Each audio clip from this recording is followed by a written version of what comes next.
درود بچه ها، حسن هستم و به کانال خودتون خوش اومدید و امروز قراره بریم به سراغ ترجمه میشن های چهارم و از اونجایی که این کانال جدیده و تازه ساخته شده ممنون میشم که حمایت ما رو کنید تا هر سریعتر کانال رو رشد بدیم و یه خانواده بزرگتر تشکیل بدیم و اینکه هر سریعتر بریم به سراغ ترجمه میشن های هفته چهارم.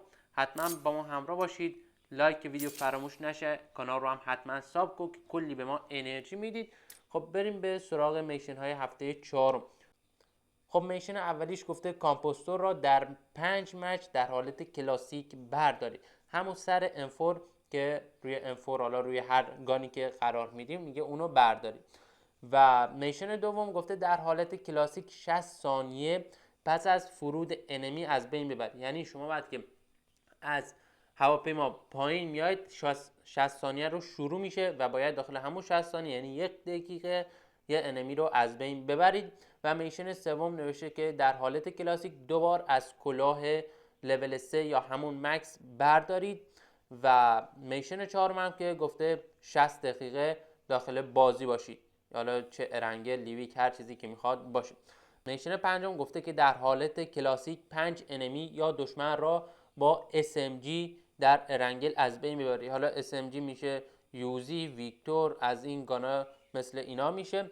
و میشن ششمش هم که گفته در حالت کلاسیک 3 بار به همراه دوستان خود جزو 3 نفر برترتون بشید. میشن هفتم گفته که در حالت کلاسیک 2 بار با همتیمی هایتان انمی را از بین ببرید با استفاده از پن. و میشن هشتم هم که گفته 50 پوینت کلم بتل به دست بیارید.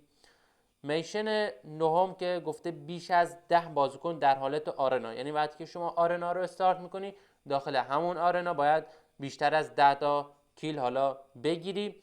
و میشن دهم هم که نوشته از مجموع 3 روز وارد بازی بشید، یعنی شما 3 روز پشت سر هم وارد بازی بشید که این میشن به راحتی انجام میشه.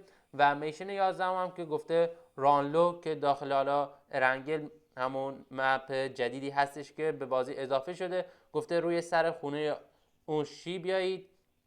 و میشن 12 هم که نوشته به دوستای خود دی پی هدیه بدید که ما اینجا بیایم شما اینجا میتونید به حالا دوستانتون این دی پی رو اهدا کنید که به 3 نفر از دوستانتون بدید این میشن انجام میشه. و میشن بعدی هم که میشن آخریش هستش نوشته که در حالت کلاسیک 2 تا از لاستیک ماشین را نابود کنید، یعنی 2 تا ماشین بیارید 2 تا اون لاستیکاشو از بین ببرید که خیلی به راحتی میشنات کاملا انجام میشه. و این هم بود از میشن های هفته چهارم. اگه تا اینجا ویدیو با ما همراه بودید دکمه لایک فراموش نشه. اگه کانال رو هم ساب ندارید کانال رو ساب کنید که خیلی سریعتر بتونیم رشد کنیم و یه خانواده بزرگتر تشکیل بدیم. تا ویدیو بعدی، بدرود.